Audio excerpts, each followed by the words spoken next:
Bienvenido a un nuevo contenido de Uninorteco. No olvides suscribirte a nuestro canal.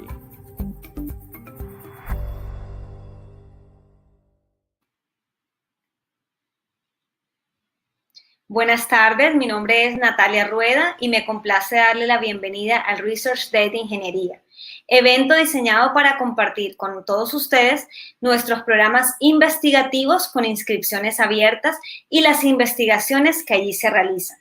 La programación de este evento inició el día de hoy en horas de la mañana y continuamos jornada de la tarde con las tesis de estudiantes que cursan posgrados en Ingeniería Eléctrica y Electrónica. Si desean asistir durante esta semana a las charlas de otras maestrías y doctorados en ingeniería, no duden en visitar la página exclusiva del evento que dejaremos en este chat.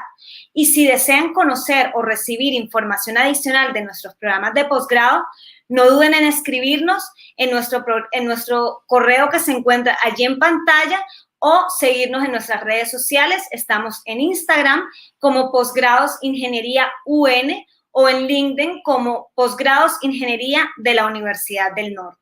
A continuación, le doy la bienvenida al ingeniero César Orozco, profesor tiempo completo del Departamento de Ingeniería Eléctrica y Electrónica, que será el encargado de abrir, junto con su estudiante de posgrado, la segunda sesión del día de hoy. Adelante, ingeniero César. Bueno, muy buenas tardes a todos. Ya como mencionó Natalia, mi nombre es César Augusto Orozco y hago parte del cuerpo docente del Departamento de Ingeniería Eléctrica y Electrónica. Realicé mis estudios de doctorado en la Universidad Federal de Rio Grande do Sul en Porto Alegre, Brasil. Y hoy me complace presentarles al estudiante Wagner Suero, quien se encuentra cursando su cuarto semestre en el programa de doctorado en Ingeniería Eléctrica y Electrónica. Con él hemos venido desarrollando una tesis investigativa en el tema de protecciones de microredes DC usando Machine Learning. Les dejo entonces con el estudiante Wagner, quien les hablará sobre su experiencia en la Universidad del Norte y sobre su investigación. Entonces, Wagner, adelante con su presentación. Muchas gracias.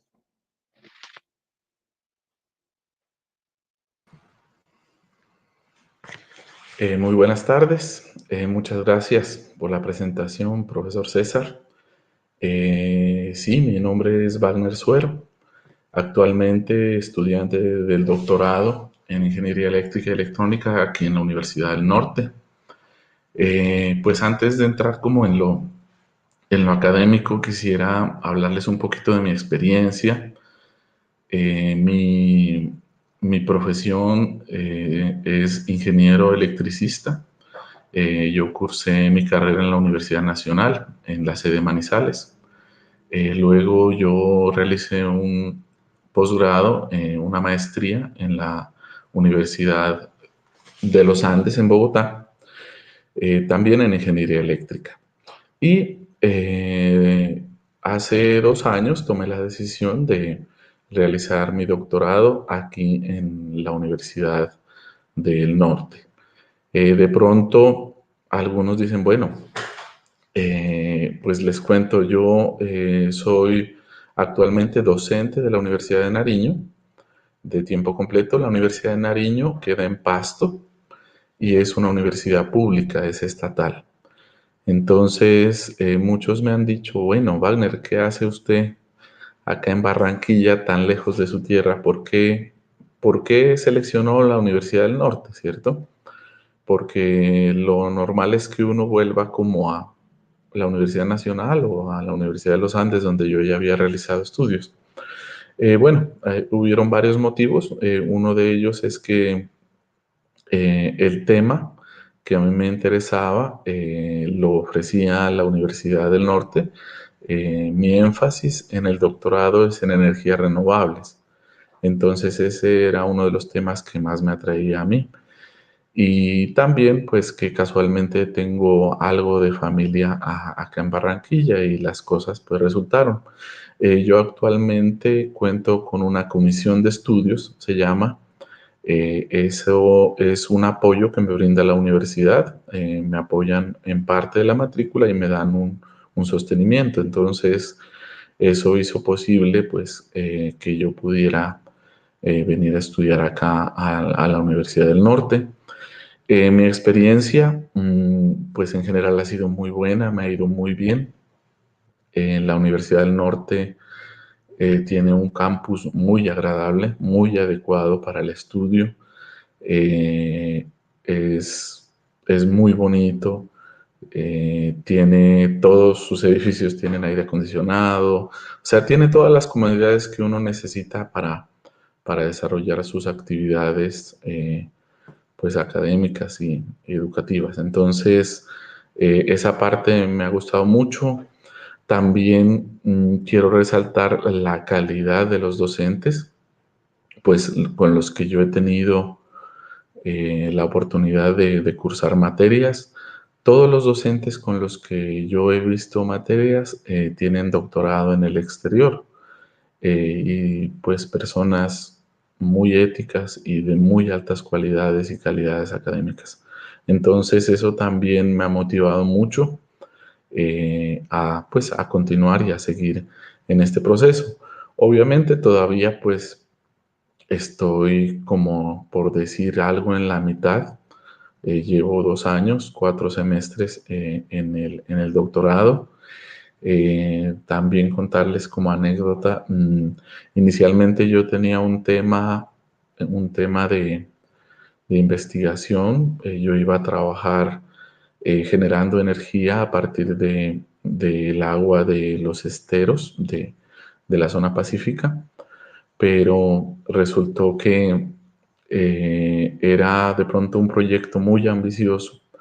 Entonces, gracias pues, a la guía y la ayuda de mi asesor, convenimos el tema actual, que es la protección de microredes DC usando Machine Learning. Entonces, eso suele pasar a veces, como esto es un proceso de estudio, de análisis, de ir mirando hasta que uno encuentra realmente cuál es el tema, pues se toma su tiempo y eso ocurre a veces pues que no siempre tenemos muy claro y vamos a ir de una al tema específico que vamos a desarrollar nuestro doctorado. Afortunadamente, pues ya hemos tenido algún avance en este tema, pero como les digo, todavía estoy en proceso, ¿cierto? Apenas estamos empezando a tener un acercamiento real a lo que es este tema de mi doctorado. Entonces, eso pues quería hablarles un poquito pues como de la experiencia mía. Muy agradable también la ciudad. Barranquilla es una ciudad que todo el mundo me dice que ha cambiado mucho. Yo no conocía anteriormente. Eh, y es una ciudad muy agradable, muy familiar me ha parecido, porque además pues les cuento que yo me vine a vivir con mi familia. Yo tengo una esposa y 2 hijos pequeños. Y nos hemos adaptado muy bien a la ciudad. La ciudad es muy agradable, muy familiar, pensada en los niños, en la familia. Es muy agradable, tiene muchos parques, muchos sitios para salir, para conocer y de verdad pues recomendarles en base en mi experiencia que se den esa oportunidad, ¿no? Que se den la oportunidad y puedan cursar un posgrado en la Universidad del Norte, que además pues a mí también me atrajo que la Universidad del Norte actualmente tiene un renombre, no solo nacional, sino internacionalmente, y está acreditada internacionalmente. Entonces, eso es algo muy positivo. Bueno, quería mostrarles un poquito de lo que es mi tema de investigación, ¿cierto? A ver, no sé si ahí ya. Listo. Como título de mi proyecto de investigación, ya les había dicho algo, es protección de microredes DC usando Machine Learning. Entonces, el objetivo fundamental que, pues obviamente les aclaro, esto está todavía en construcción, ¿no? Es como decir un borrador inicial para mi anteproyecto. es diseñar y simular un esquema de protección de microredes DC con el uso de Machine Learning, ¿cierto? Entonces, para contextualizarlos un poco, actualmente hay una tendencia a implementar redes eléctricas, ¿cierto? Redes tanto de transmisión como de distribución de energía eléctrica, pero en DC, porque DC tiene muchas ventajas sobre las redes alternas. Entonces, la idea es trabajar no en las redes extensas, amplias, sino en microredes, que cada vez también se están usando más las microredes y se están haciendo ya en DC por sus ventajas. Entonces, la idea es analizar cómo poder implementar pues, un esquema adecuado para proteger estas microredes y hacer uso del Machine Learning por también una serie de ventajas que nos trae eso. Entonces, ese es como el objetivo principal, el cual me he trazado. Los objetivos específicos, inicialmente se busca realizar pues, un estado del arte en cuanto a lo que son protecciones. El tema general, protecciones en microredes DC, pues la idea es ir analizando cómo está la situación actual de este tema. Luego definir y analizar una metodología adecuada para la realización de este esquema para las protecciones en corriente directa. Desarrollar un algoritmo por medio del uso de Machine Learning para obtener este esquema de protección, cumpliendo pues con todos los requerimientos de este. Y al final tenemos implementar el esquema de protección completo y realizar diferentes simulaciones para validar su funcionamiento, ¿cierto? Entonces, esos serían como los objetivos específicos que me estoy planteando actualmente, ¿no? Algo muy corto con respecto a la justificación de por qué investigar y por qué estudiar este tema. Primero, pues recordarles un poco que las redes DC, las redes eléctricas que trabajan en DC, tienen muchísimas ventajas. Algunas de las principales son que tienen menos pérdidas, hay que realizar menos transformaciones, ¿cierto? Necesito menos equipamiento, salen por tanto mucho más económicas y son mucho más confiables. Hay una tendencia actualmente entonces al uso de estas microredes, ya no solo en zonas apartadas, porque anteriormente pues con las redes alternas se montaban estas redes en zonas no interconectadas que llamamos, o en zonas apartadas donde no llega la interconexión nacional. Entonces, ahora se está cambiando a redes DC. Entonces, hay una tendencia a la instalación de estas microredes, pero el hecho de que la red sea en corriente directa, pues trae unos retos. Uno de los principales retos es las protecciones. ¿Cómo proteger una red en DC? Y uno de los retos principales es que la red DC no tiene cruce por cero. O sea, en una onda alterna hay un cruce por cero que eso garantiza que se puede hacer una desconexión. Aquí no. Ustedes saben que una red DC pues, es invariante en el tiempo y no hay cruce por cero. Entonces ahí hay un inconveniente y o sea, hay varios retos que uno debe asumir en estas redes.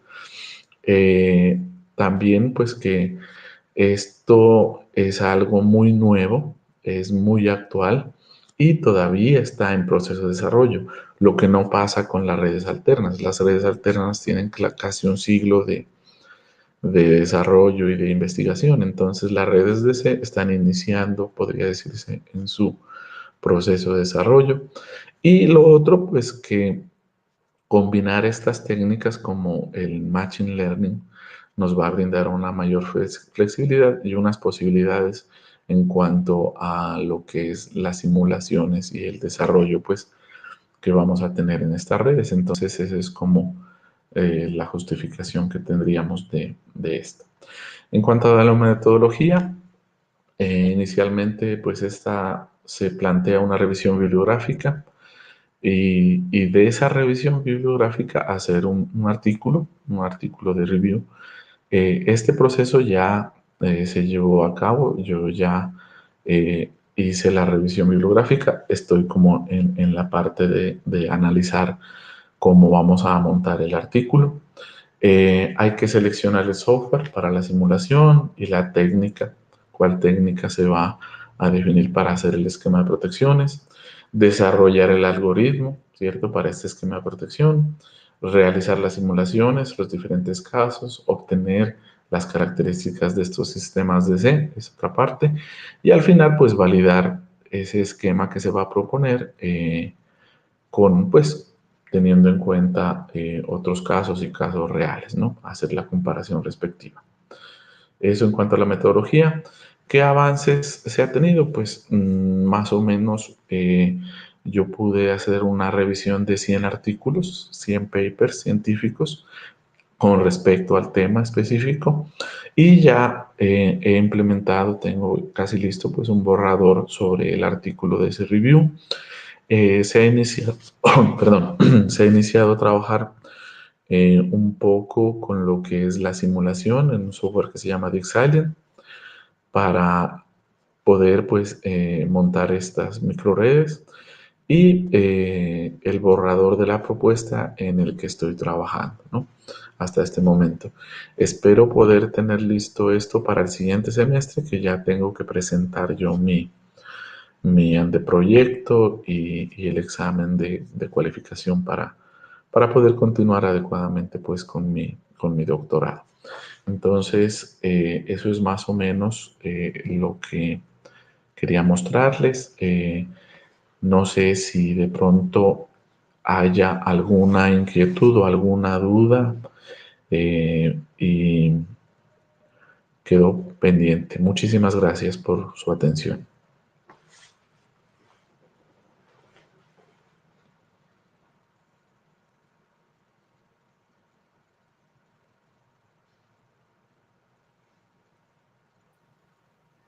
Wagner, muchísimas gracias por tu participación y por la información que nos comentas. Yo quiero antes de seguir con la siguiente, digamos, sesión de otro estudiante, quiero aprovechar este espacio para comentarle a todas las personas que en este momento están conectadas, las personas que se están conectando y aquellas personas que van a ver este en vivo más adelante. Quiero invitarlos también y comentarles que durante toda esta semana vamos a llevar a cabo la Feria Virtual de Posgrado. Es la oportunidad que tienen todas las personas interesadas en formarse a nivel de posgrado, poder inscribirse a su programa de interés de manera gratuita. Esta jornada, como les digo, va a estar toda la semana disponible. Es una nueva modalidad que desde la Universidad del Norte se ofrece y es esta oportunidad de que el candidato o la persona interesada pueda agendar, de acuerdo a la disponibilidad de día y hora, una cita personalizada, ya sea con la parte académica, administrativa o financiera, que le pueda dar la asesoría necesaria. Entonces, a través del chat vamos a dejar la información de esta feria. Vamos a plantearles ahí el link, a dejarles el enlace para que todos puedan navegar en este nuevo evento. Además, quiero contarles que el día viernes 30 de octubre, este viernes próximo, también llevaremos a cabo un en vivo para conocer y socializar más acerca de la maestría en ingeniería ambiental para todas las personas que en este momento nos ven y desean conocer un poco más acerca de esta temática. También los vamos a invitar. Para ello, de verdad les digo que pueden seguir en nuestras redes sociales, que ahí estamos colocando información constantemente de todos los eventos, tanto académicos como de promoción. Así, en este momento nos pueden encontrar en Instagram como Posgrados Ingeniería UN y en LinkedIn como Posgrados Ingeniería de la Universidad del Norte. Además, nuestro correo electrónico en pantalla para que nos envíen la información o nos hagan cualquier tipo de preguntas. Nosotros, a través de asesoría personalizada, también estamos resolviendo todas las inquietudes que las personas puedan tener, tanto académicas como administrativas. Entonces los invito a todos a participar de estos eventos, ya que en este momento la División de Ingeniería está ofreciendo 14 programas de posgrado con inscripciones abiertas. Iniciaremos actividades académicas en enero del próximo año y las inscripciones, como les digo, ya se encuentran abiertas para estos programas. Desde la División de Ingeniería nosotros ofrecemos maestrías profesionales, maestrías investigativas y doctorados. Las maestrías profesionales de duración de 4 semestres académicos son 3 programas profesionales que ofrecemos. El Departamento de Ingeniería Industrial ofrece la maestría en Ingeniería Administrativa. El Departamento de Ingeniería de Sistemas y Computación ofrece la maestría en Gobierno de Tecnología Informática y el Departamento de Ingeniería Civil y Ambiental ofrece la maestría en Ingeniería Ambiental, que como les digo es de corte profesional. Estos 3 programas ya cuentan con inscripciones abiertas, al igual que nuestras maestrías investigativas. Cada departamento de ingeniería cuenta con al menos una maestría investigativa y un doctorado, por lo que también tenemos inscripciones abiertas para la maestría en Ingeniería Industrial, la maestría en Ingeniería Civil, la maestría en Ingeniería Mecánica, la maestría en Ingeniería de Sistemas y Computación y la maestría en Ingeniería Eléctrica y la maestría en Ingeniería Electrónica.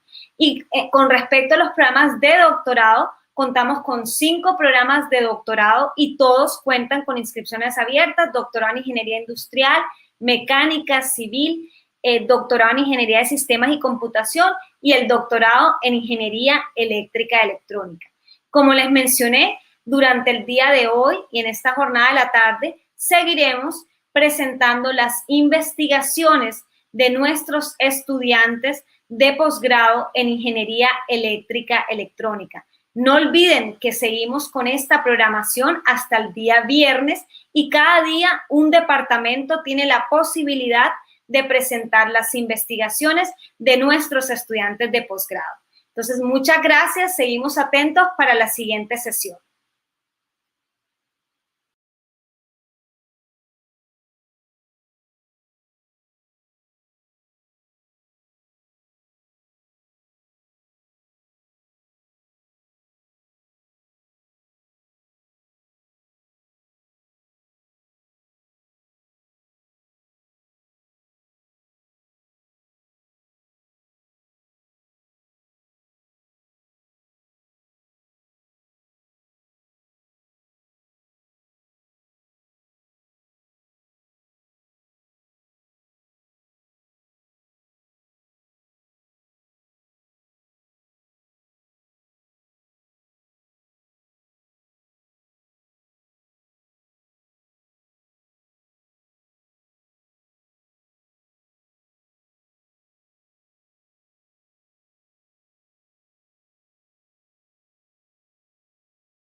Buenas tardes a todos, bienvenidos nuevamente al Research Day de Ingenierías.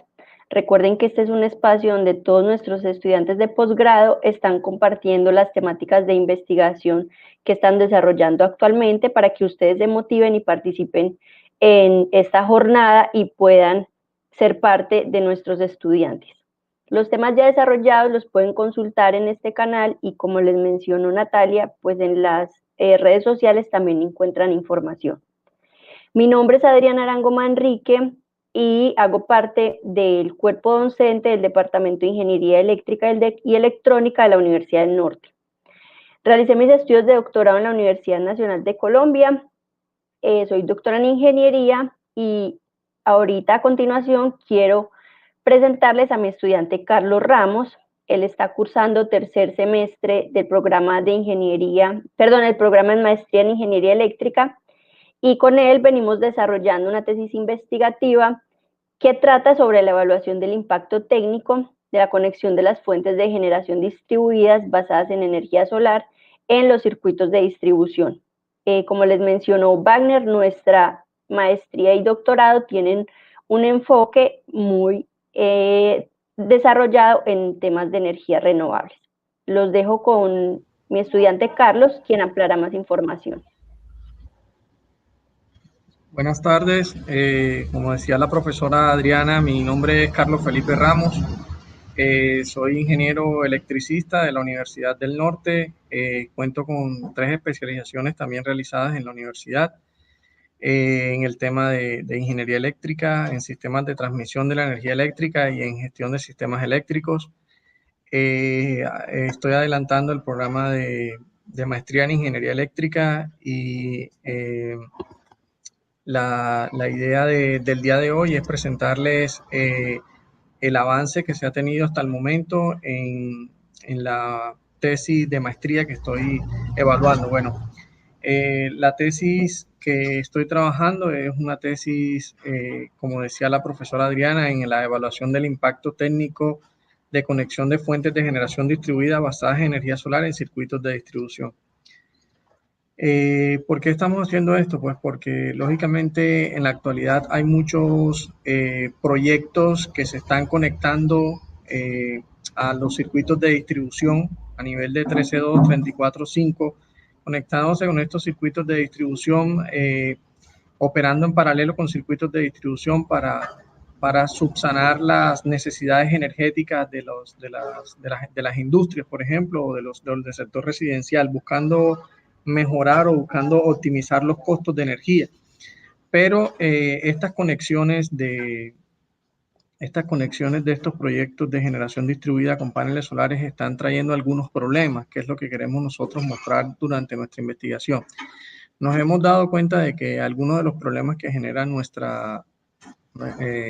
este tipo de conexiones a la red de plantas fotovoltaicas se ven representados principalmente en armónicos, en flickers, en variaciones lentas de tensión y problemas con factor de potencia. Los objetivos principales de nuestra tesis es la evaluación del impacto técnico en términos de calidad en un circuito de distribución ante la conexión de generación distribuida utilizando paneles solares. Como objetivos específicos de la tesis, tenemos evaluar y determinar los disturbios de calidad de la potencia generada por sistemas fotovoltaicos y que presentan impactos sobre los sistemas de distribución. También estamos desarrollando, y uno de los principales objetivos de nuestra tesis es que estamos desarrollando una metodología que permita mitigar los efectos de la generación solar en la calidad de la potencia. Es decir, los eventos o los efectos que están generando estos sistemas de distribución, estos problemas que se están generando con esta conexión, nosotros vamos a desarrollar una metodología que permita mitigarlos y mejorar la calidad en los puntos de conexión de estas plantas. Esta metodología va a ser validada mediante una simulación desarrollada en el sistema de distribución seleccionado o el sistema de distribución de prueba. ¿Qué problemas hemos encontrado? Como les comentábamos, encontramos problemas de armónicos. Estos problemas de armónicos se dan porque los inversores más viejos, por así decirlo, o los inversores con mayor edad tecnológica, utilizaban SCRs que inyectaban grandes cantidades de armónicos. Los inversores actuales trabajan con IGBTs y son capaces de producir señales casi puras. Sin embargo, se switchan a ciertas frecuencias que pueden provocar armónicos. Es decir, nuestra tesis hasta el momento ha encontrado de que definitivamente ante la conexión de las plantas fotovoltaicas a los circuitos de distribución, en algunos casos, cuando hay inversores muy nuevos o con las tecnologías nuevas, se pueden producir no obligatoriamente problemas de armónicos, pero sí se producen. Mientras que los proyectos conectados anteriormente que utilizaban IGBTs definitivamente sí generan armónicos. Entonces, nuestra tesis está buscando la forma de mitigar este impacto de los armónicos producidos por este tipo de tecnologías de convertidores de potencia. En cuanto a los flickers, el flicker es un parpadeo notable y visible que lo que hace es que molesta a los humanos. Se produce como consecuencia de los cambios en los pasos de salida de la potencia de la generación distribuida que resulta en cambios de tensión en el alimentador. En la gráfica, en la figura número 2, se puede ver en la cabecera de un circuito cómo se ve el parpadeo visible provocado por las oscilaciones de tensión generadas por los días nublos, por los días con mucha nubosidad. En regulación de tensión se pueden presentar dos escenarios.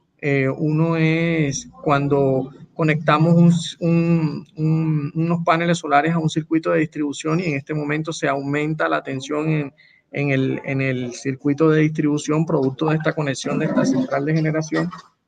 Y otro caso es cuando se conectan al lado de los LTCs que se encuentran en las subestaciones de distribución, donde estos equipos, al observar que hay menos carga porque se conectó la generación distribuida, en ese momento mandan a subir los intercambiadores automáticos de los transformadores, elevando la tensión de los circuitos. Entonces, la idea de nuestra tesis es mejorar para el caso número 2, donde al conectarnos en los circuitos de distribución aumentamos los niveles de tensión.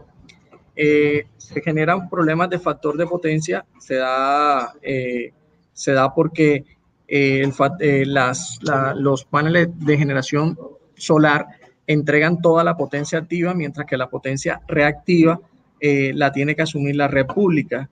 Y el factor de potencia se encuentra fuera de los límites normativos, por lo tanto hay que entrar a corregir esa parte. La metodología desarrollada para el caso nuestro va a basarse primero en un estudio, un análisis de calidad de la potencia que hay que hacer en el punto de conexión de la planta solar.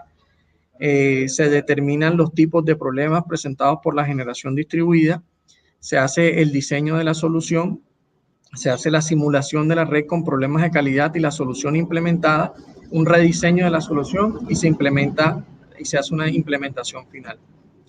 En general hemos podido llegar a este esquema que presenta la gráfica, donde podemos observar que hemos descubierto 4 ramas, por así decirlo. Estas 4 ramas, una es si tenemos problemas de regulación de tensión, si tenemos problemas de factor de potencia, si tenemos problemas de regulación de tensión y flickers, y si tenemos problemas de regulación de tensión, armónicos y factor de potencia.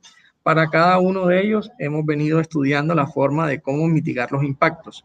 Dentro de esas teorías de mitigación que hemos venido desarrollando, tenemos, cuando hay problemas de regulación de tensión, tenemos puntos de mantener el nivel de tensión en los bornes del inversor. Cuando tenemos problemas de regulación de tensión con la inyección de reactivos por parte del inversor, tenemos la configuración del factor de potencia de los inversores o la instalación de bancos de capacitores cuando tenemos problemas de factor de potencia. Tenemos para el caso de la regulación de tensión y flickers, entonces estamos trabajando con un diseño de sistemas de almacenamiento de energía basados en supercondensadores y para los problemas que implican regulación de tensión, armónicos y factor de potencia, en la metodología nuestra estamos utilizando diseños de filtros y diseños de filtros sintonizados y banco de armónicos. Para el caso del diseño del filtro es un proceso iterativo en el que se determina una frecuencia de sintonización y una potencia del banco de condensadores para corregir el factor de potencia, pero sin elevar la tensión del punto de conexión, que es uno de los puntos que nosotros estamos trabajando. El diseño del filtro es una de las ramas estas que veíamos anteriormente en nuestra metodología. En el diseño del filtro se trata de corregir el factor de potencia o corregir el nivel de tensión, pero se define una frecuencia de sintonización. Cuando ya definimos la Q del filtro, que permita mejorar el factor de potencia o permita manejar el nivel de tensión de la barra, hacemos un flujo de carga, para confirmar si lo que estamos diseñando se encuentra bien. Se hace el tema de la frecuencia de sintonización, miramos si hacemos ese flujo de carga, y cuando realizamos el flujo de carga verificamos si el THD está por debajo de los valores normativos. En este caso estamos utilizando un 3%, miramos si la tensión en la barra se encuentra entre 0.95 y 1.05 la tensión declarada de la barra, y si el filtro está sobrecargado o si el filtro no está sobrecargado. Si el filtro no está sobrecargado, se establece el filtro y se le da final al proceso. O si no, nos toca hacer un nuevo proceso iterativo donde nos toca rediseñar el filtro para que pueda cumplir con los valores de tensión solicitados en el punto, y además de que no está sobrecargado, y además de que el filtro esté sintonizado, protegiendo contra armónicos y llevando el THD de la instalación a valores menores al 3%. ¿Qué hemos hecho con esto hasta el momento? Hicimos o estamos adelantando un algoritmo de optimización en MATLAB que permite determinar los valores del filtro que mejor disminuyan los armónicos presentados con un costo menor y sin generar otros problemas como el aumento de tensión. En DeepSilence se tiene la red de prueba donde corren los diferentes flujos de carga armónicos para determinar el armónico a corregir y probar la eficacia del filtro propuesto por MATLAB. Y finalmente se realiza una interconexión automática entre MATLAB y DeepSilence.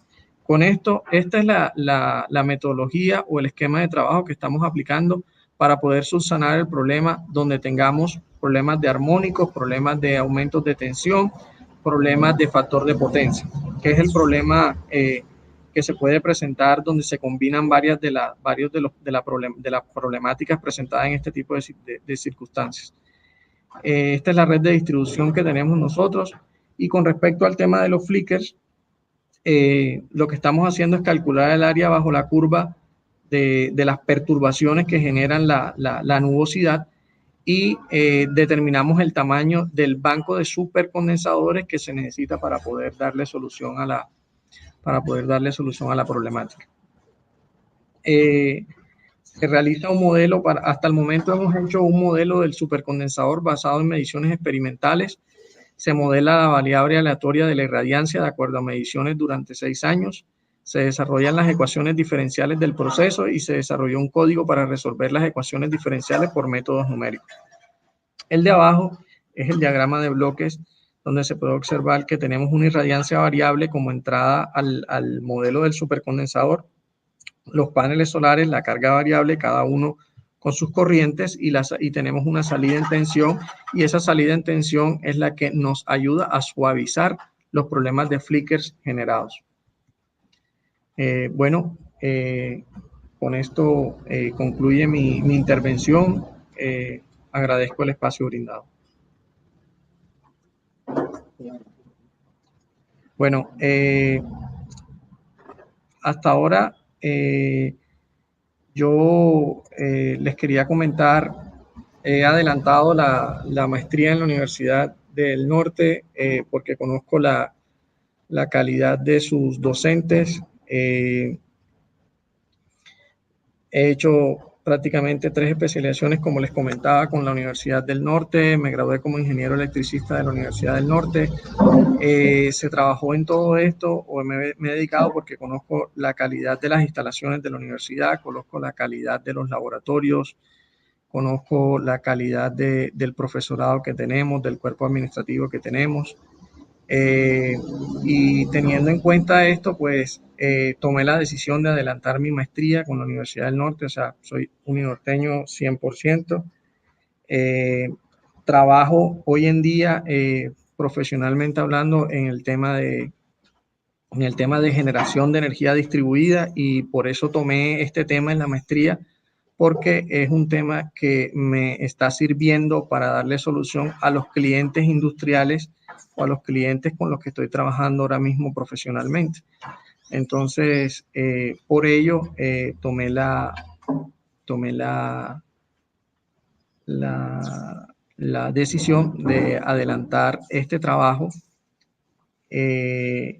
Por lo tanto, teniendo en cuenta todo esto, los invito a todos a que hagan parte de nuestros posgrados, que hagan parte de estos grupos de investigación que tiene la universidad, a que llevemos soluciones para nuestra región, para que potencialicemos la parte de ingeniería de nuestra región y podamos buscarle soluciones a los diferentes problemas que se puedan presentar en nuestro medio eléctrico. Entonces, ya hay inscripciones abiertas, los invitamos a que participen, a que hagan parte de esta gran institución y a que cumplan su sueño de llegar a ser mucho más profesionales cada día.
Bueno, saludes nuevamente a todos en esta sesión de la tarde, en el Research Day tan esperado de Ingenierías de la Universidad del Norte.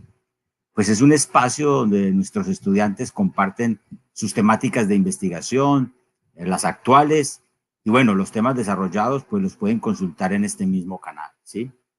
Mi nombre es Juan Carlos Vélez, yo soy el coordinador de los posgrados del Departamento de Ingeniería Eléctrica y Electrónica, ¿sí? De la maestría en Ingeniería Electrónica, la maestría en Ingeniería Eléctrica y el doctorado en Ingeniería Eléctrica y Electrónica.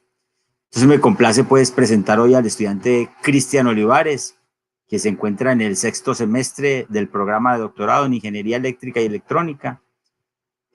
Actualmente él trabaja con la doctora Noreli Schettini y Jaime Delgado en un tema de decodificación del lenguaje con señales electroencefalográficas. Digamos un tema bastante actual que se está trabajando en todo el mundo y bueno, con el doctor Jaime Delgado pues están a la vanguardia. Entonces les dejo con el estudiante, quien ampliará más la información al respecto, ¿sí? Muchas gracias, profe. A todos, pues, muy buenas tardes. Ya el profesor hizo una breve introducción de lo que hago yo, cuál es mi trabajo, a qué nos dedicamos.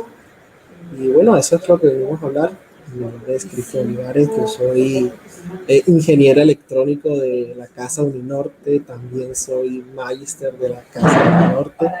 Esta ha sido toda mi casa desde que inicié en el pregrado de Ingeniería Electrónica. Entré inmediatamente, bueno, me tomó un par de meses entrar a la maestría, pero es algo muy importante que ustedes que nos están viendo ahora, si están interesados en cursar un posgrado, averigüen, consulten a todos los profesores que hay en cada departamento, porque son muy diversos. Pueden encontrar cosas en un campo de aplicación de la ingeniería, también pueden encontrar aplicaciones en otro campo de la ingeniería.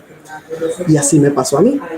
Encontré que la ingeniería electrónica tiene una aplicación en varios campos y entre eso es la bioingeniería, ingeniería biomédica, y tocando puertas encontré de la mano de la profesora Norelia Stiglin, doctora del departamento, y de mi cotutor actualmente, el profesor Jaime Delgado, encontré la experiencia que me daba pues poderme meter por ese campo tan bonito como es la ingeniería electrónica aplicada más a temas de salud y de biomedicina.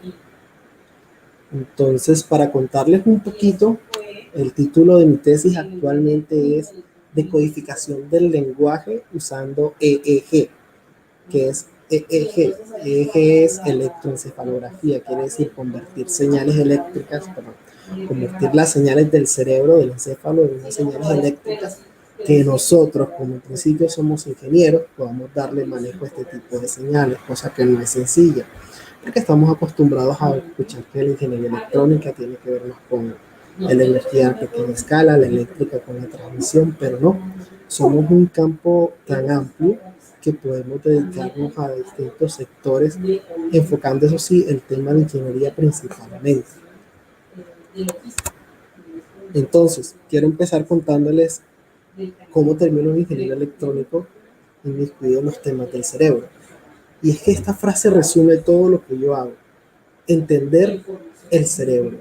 Entender cómo realmente nuestro cerebro procesa cada cosa que nosotros vemos. Porque si nos ponemos a pensar, cuando vemos una pantalla, hay una señal visual que son unas fotografías y un sonido entrando en nuestro cerebro a través de nuestros ojos. Cuando escuchamos, nosotros recibimos señales auditivas que entran en nuestro canal auditivo, en nuestro cerebro, las convierte en algo que todos podemos entenderlo. Ahora en este momento su cerebro está explotando porque está recibiendo video por un lado y está recibiendo por un audio. Y si ustedes ven entonces, todo eso se relaciona.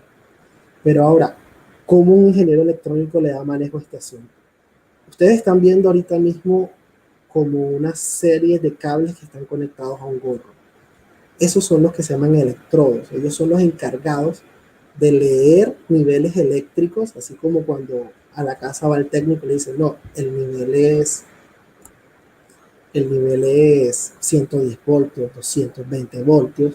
En este caso nosotros medimos los niveles de voltaje que hay presentes en el cerebro. Esos niveles son muy bajos.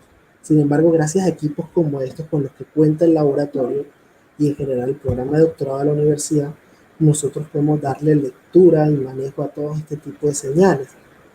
Entonces, la pregunta es, tenemos estas señales, ¿qué hacemos con ellas? ¿Cómo las entendemos? ¿Qué nos quiere decir cada una de estas señales? Entonces, tenemos que aprender algo, y es que nosotros estamos expuestos a un montón de perturbación externa, y esto está asociado a procesos fisiológicos. Por ejemplo, si nosotros analizamos las señales, por ejemplo, del corazón, ustedes sabrán que, por ejemplo, nosotros tenemos un latido aproximadamente de 60 latidos por minuto cuando es bajo, mientras si empezamos a hacer ejercicio, ustedes habrán entendido con 90 latidos por minuto hasta 110 latidos por minuto, etc. ¿Esto qué quiere decir? Esto quiere decir cuántas veces nuestro corazón late en un minuto. Ahora, no solamente está los procesos fisiológicos, está el corazón, también tenemos, por ejemplo, la respiración, que también tiene una cadencia, es decir, se da cada cierto tiempo. Estas señales a la larga son controladas involuntariamente, ¿pero por qué? Por nuestro cerebro, algo que es algo muy primitivo que está en él. Entonces, si nosotros podemos empezar a ver esas señales que están muy bajas, ¿qué sucede entonces con cosas más complejas? Por ejemplo, cómo podemos interpretar una imagen, cómo podemos interpretar un video. Entonces, si nosotros empezamos a exponer a nuestro cerebro, pues nuestro cerebro capta señales y capta más cosas. Ahora, la pregunta es, si entonces sabemos y podemos leer las señales que están en el cerebro, entonces esto quiere decir que el cerebro actúa como un computador y nosotros podemos leer ciertas señales que dicen que el cerebro está encendido, podemos leer ciertas señales que dicen que el cerebro está apagado, podemos decir que dependiendo de las señales podemos decir que la persona está pensando, que la persona está leyendo, que la persona puede estar no prestando atención, y la respuesta no es tan sencilla. Si bien existen, gracias a la investigación de muchas otras personas, aprendimos que el cerebro tiene, por decirlo así, unos canales específicos de señales de frecuencia que están asociadas a procesos fisiológicos. Por ejemplo, ahorita hablábamos de la señal cardíaca, de la señal de respiración, que son procesos autónomos que hace el cuerpo, que son de muy baja frecuencia, entendiendo baja frecuencia que son eventos que se reproducen de manera muy lenta. Entonces existen unas señales, por ejemplo, se llaman señales del tipo teta. Entonces aquí viene, porque la investigación es así, ustedes se van a encontrar con lenguaje, con muchos idiomas, entre esos pues predominan alfa, beta, gamma, idiomas griegos, letras griegas, etc. Entonces tenemos este tipo de señales que son de una cadencia lenta, que lo que hacen es controlar o mostrar el comportamiento lento del cuerpo. Tenemos otras señales un poco más rápidas, por ejemplo las ondas alfa, que son las que nos dicen si una persona está atenta o no está atenta, si está usando o no está usando alguna parte de su cerebro. Es como el stand-by del cerebro. Cuando nosotros apagamos un equipo electrónico, entra en un modo que es stand-by, un modo de bajo consumo. Entonces, si nosotros vemos que el cerebro está en el estado alfa, que es una señal alrededor de 10 Hz, por un periodo de tiempo prolongado, podemos asumir que el cerebro en ese periodo de tiempo estuvo relajado. Puede ser que la persona esté durmiendo, por ejemplo. Todo eso lo podemos observar midiendo directamente en el cerebro a través de equipos como el que les mostré al principio, que son electroencefalogramas. Tal vez de pronto muchas personas conocen o han tenido un familiar que le han hecho un examen de electroencefalografía. Sencillamente les colocan como unos pines en la cabeza y les dicen que tomen una siesta o que duerman con ellos toda la noche.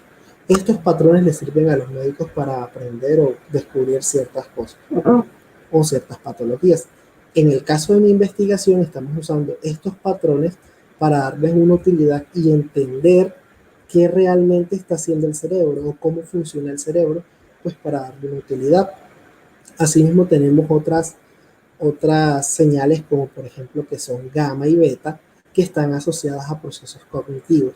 Entonces dense cuenta de algo, las cosas más básicas, respirar, los latidos del corazón funcionan a frecuencias bajas, y al igual que un computador, si queremos ejecutar algo mucho más fuerte, nuestro cerebro tiene frecuencias más altas, que son por ejemplo gamma y beta. Si encontramos que nuestro cerebro en estas frecuencias de señales está muy grande, que está muy presente, quiere decir que la persona está pensando, que la persona está haciendo un proceso cognitivo. Entonces, listo, ya conocemos ciertas señales del cerebro, ¿le podemos dar una utilidad desde el punto de vista del ingeniero? La respuesta es sí. Claro está, que nosotros no siempre estamos haciendo algo específico con nuestro cerebro y al instante siguiente estamos haciendo otra cosa, no funciona así.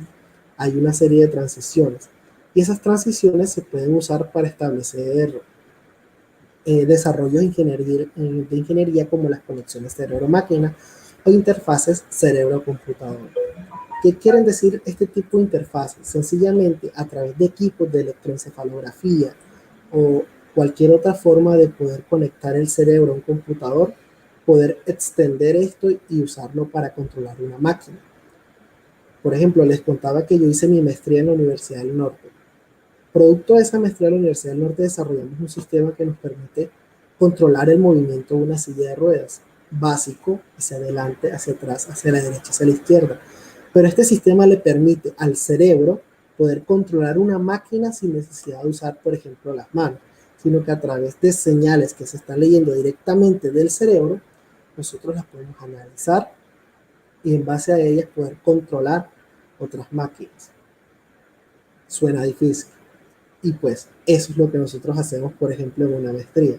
Usamos cosas que sabemos que funcionan y las ponemos e intentamos llegar a un límite, que es lo que nosotros conocemos en investigación como estado del arte. Y eso es un tema que ustedes tienen que aprender si quieren tomar un curso de posgrados, es estado del arte. Estado del arte es que ustedes, cuando inician un doctorado, cuando inician una maestría, no están solos. O sea, ustedes van a tener el apoyo tanto de su tutor como del programa en general del doctorado, pero también gracias a la investigación que ustedes hacen, gracias a la exploración que ustedes hacen, lo que van a poder observar el estudio de muchas otras personas y a partir de ahí pues empezar su carrera investigativa. Así son las maestrías normalmente. El doctorado es un poquito más difícil, porque en el doctorado ustedes son los que van a crear esa nueva ciencia, ustedes son los que van a hacer que otras personas los lean a ustedes y a partir del desarrollo de cada uno de ustedes puedan crear nuevo conocimiento. Entonces, volvamos acá. Tenemos que las señales de estado pueden ser usadas, por ejemplo, para mover una silla de ruedas, como lo hicimos anteriormente, o como lo hice en mi programa de maestría. Pero ahora, ¿qué puedo yo hacer en el doctorado? ¿Qué pasa con el lenguaje? El título de la presentación es decodificación del lenguaje. Y es que recuerden, estamos hablando de pensar hacia adelante, pensar hacia detrás, hacia la izquierda, hacia la derecha, y con eso podíamos hacer grandes cosas.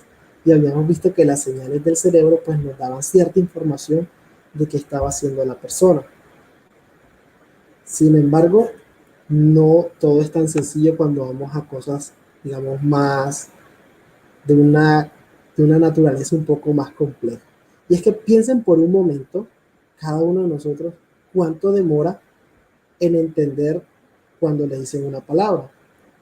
Por ejemplo, que le digan cuánto demoramos en procesar la palabra mamá, o cuánto le demoramos en procesar la palabra papá. Son palabras que nosotros aprendimos desde hace mucho tiempo, pero hoy las escuchamos así. O cuánto nos demoramos en entender un idioma, por ejemplo el nativo. Si a nosotros nos hablan en nuestra lengua nativa, nosotros damos por sentado que la otra persona en el instante en que nosotros le dijimos la palabra, la entendió. Pero si estamos aprendiendo otro idioma, entonces empieza la persona como, repíteme por favor, o me puedes decirlo un poco más lento. Y esto no es porque nuestro cerebro no tenga la capacidad de hacerlo, sino porque requiere más tiempo para aprender esas señales que está recibiendo. Entonces dense cuenta que les traje un ejemplo que lo tomé de un autor que está mucho más avanzado en nosotros. Y en base a lo que él ha hecho, pues nosotros podemos hacer investigación. Quiero que recuerden o tengan en cuenta cuando ustedes están hablando con alguien cara a cara. ¿Ustedes qué hacen? Ustedes le escuchan y normalmente le estamos viendo sus expresiones faciales. Eso es muy importante pues para comprender el lenguaje, porque nosotros somos unas personas que gesticulamos cada palabra que decimos, pues las personas nos ven y nos oyen. Entonces, unir esas dos señales, lo que la persona está viendo y lo que está escuchando, en una sola parte, eso ya es un proceso cognitivo difícil. Ahora, en el mismo instante en que la persona te está comentando lo que te está diciendo, nosotros le respondemos. Entonces nosotros estamos haciendo ahí lo que se conoce como speech, o estamos hablando, estamos entregando información. Y en ese mismo instante la otra persona, nuestro interlocutor, también está recibiendo lo que nosotros estamos diciendo y al igualmente está entendiendo lo que nosotros estamos diciendo. Ahora, cuando hablamos por teléfono, ahí cambia un poco, ya no tenemos contacto visual. Es decir, el cerebro entonces tiene menos señales para poder decodificar lo que está diciendo. Entonces, al tener menos señales existe un proceso más difícil. Por eso cuando estamos aprendiendo un idioma es más fácil ver a la otra persona cuando está diciendo las palabras que sencillamente pues escucharlo por teléfono. El proceso es completamente difícil. Y aquí hay un ejemplo. cómo una persona practica música. A lo largo de mucho tiempo, pues se sabe que ciertas zonas del cerebro se activan para ciertos procesos. Entonces, por ejemplo, dense cuenta que para hablar, ustedes alcanzan a ver ahí un logo, como un colorcito rosado, se está activando esa zona. Para escuchar, se está activando otra zonita, que es una azulita que la ven. Si ven, esto es pequeño, pero miren la zona totalmente diferente que se activa para hacer ambas acciones. ¿Qué nos quiere decir eso? Que efectivamente para poder hacer algo, nuestro cerebro debe activarse de maneras diferentes. Y ese activarse de maneras diferentes es lo que nosotros estamos continuamente viendo. Hasta ahí entonces ya vimos que nuestro cerebro pues sencillamente es una maravilla. Pues nosotros como ingenieros electrónicos y en especial pues mi persona que se está dedicando a este estudio, lo que hacemos en el laboratorio es leer señales de las personas, ya sea en este momento pues personas del laboratorio, o usar señales grabadas de otras personas en otros laboratorios del mundo. Por ejemplo, en este momento mi cotutor no se encuentra en el país, está lejos, y desde allá pues nos estamos compartiendo información. Esta información que busca unificar lenguajes, entender cómo el cerebro realmente procesa cada palabra o cada gesto o cada sonido que recibe y transcribirlo a un texto. Entonces, ¿cuál es el fin de mi investigación? Primero, entender cómo el cerebro realmente funciona a nivel eléctrico, que entre otras cosas, pues no somos médicos, pero podemos leer las señales que vienen del cerebro. Dos, darle un sentido a esas señales, pues saber qué indica cada señal del cerebro, en este caso las relacionadas con el lenguaje. Y tres, poder hacer una traducción entre lo que la persona está literalmente pensando y lo que está escribiendo. Ahora, como estamos hablando de lenguaje, hay distintas cosas, ¿no? Podemos estar hablando o podemos estar escuchando. Y ahí radica mi tesis. Mi tesis radica en poder discernir si una persona está hablando, qué está diciendo únicamente con las señales que logramos leer de su cerebro. Y por el otro lado, si una persona está escuchando, poder saber qué está escuchando únicamente leyendo las señales del cerebro. Ahora, si nosotros podemos determinar eso, pues podemos brindarle ayuda a otras personas que en su momento requieran esto. Por ejemplo, recién escuchaba que hay ciertas patologías que evitan que una persona pues, pueda comunicarse. Sin embargo, si nosotros vemos que el cerebro traza una nueva ruta eléctrica sobre la corteza que nos brinda información, pues podemos observar que a través de esas rutas podemos obtener información y adicionalmente permitir al computador interpretar qué está realmente escuchando o qué está realmente la persona pidiendo. Entonces, todo esto lo podemos hacer única y exclusivamente con las señales de nuestro cerebro, recordando que nuestro cerebro pues, es el que gobierna todo nuestro cuerpo, tanto habla, escucha, visión, todo pasa por el cerebro. Y si nosotros podemos leer esas señales, darle una utilidad desde el punto de vista de la ingeniería, podemos entonces darle una aplicación. Y esa aplicación es la que nosotros estamos intentando descubrir en nuestro doctorado. Si tienen algunas preguntas, entonces estoy pendiente de los comentarios para las preguntas. Cristian, muchísimas gracias por tu intervención. Bueno, yo aprovecho la participación de tenerte aquí en la tarde de hoy para hacerte una pregunta, ya que comentabas que tú iniciaste tus estudios de posgrado en la Universidad del Norte a través de la maestría y luego continuaste tus estudios de doctorado. Yo quisiera que le cuentes un poco a la audiencia cómo fue esa experiencia de iniciar con un estudio de maestría. Cuando tú lo realizaste, ¿tuviste alguna experiencia previa, de pronto experiencia en temas investigativos o una experiencia laboral? ¿O cuándo iniciaste tus estudios de maestría? Bueno, para ponernos en contexto, yo me gradué de ingeniero electrónico en 2015 aproximadamente, nuevecito como todo ingeniero que sale viendo qué hace. Sin embargo, me puse, digamos que en la tarea de trabajar. Todos salimos, trabajamos. Sin embargo, siempre nos queda la inquietud de, hey, hay otro camino, hay un camino a hacer maestría. Y como los invito a todos a contactar a los departamentos que les interese. Y en ese contacto investigar qué está haciendo cada uno de los profesores del departamento. porque siempre cada profesor tiene un proyecto guardado, tiene un proyecto archivado o está pensando en algo, pero por la carga que tiene cada profesor necesita estudiantes que lo ayuden. Y eso es, digamos, que cómo empiezas tú con la carrera de maestría. Empiezas viendo qué está haciendo cada profesor de Uninorte.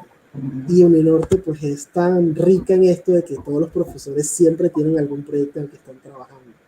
Así fue como yo me vinculé a la maestría. Encontré que mi profesor en aquel entonces, el profesor Jaime, estaba trabajando en un proyecto. Y él necesitaba estudiantes que quisieran apoyar ese proyecto. Entonces dije, bueno, aquí hay una oportunidad.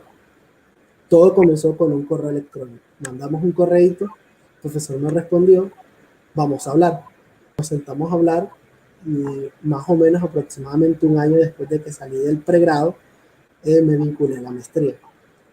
Y es muy chévere porque te das cuenta que en la maestría desde el principio tienes un apoyo que es tu tutor. Siempre está ahí pendiente de lo que estás haciendo, siempre está pendiente de qué hacer. Y hay algo muy chévere y es que la universidad te exhorta, te obliga a exigirte a ti mismo. Y en ese te obliga a exigirte a ti mismo, te da la oportunidad de mostrar tu trabajo en el exterior.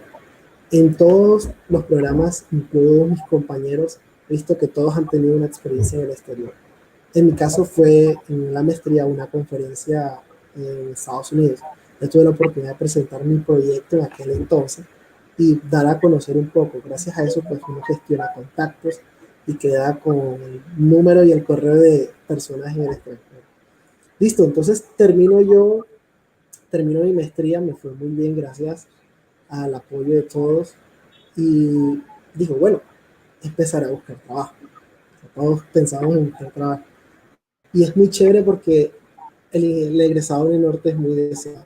Tanto así de que dentro de las ofertas laborales que tuve antes de empezar mi doctorado, me dijeron que si quería empezar a formar un programa de ingeniería electrónica en otra universidad. Yo dije, bueno, dale. Sin embargo, como la experiencia de ser investigador me había gustado, había aplicado a becas. Y eso es algo que ustedes tienen que ver. El gobierno, a través de MinCiencia, incluso a través de Uninorte, ustedes pueden gestionar los auxilios y demás. Entonces, gestionando esa beca, me llama mi tutor, no recuerdo el día, era de tarde, yo estaba pues haciendo otras cosas, me dice, viejo, te ganaste la beca. Y dije, wow, me gané una beca para estudiar doctorado, sí. Y dije, bueno, listo. Pero aquí el camino es un poco diferente, porque ya no es maestría, ya no tu tutor va de la mano, sino que a través del doctorado es un poquito diferente. El doctorado tienes que entonces aprender a hacer las cosas por ti mismo. Sin embargo, la experiencia, llevo 2 años larguitos en el doctorado.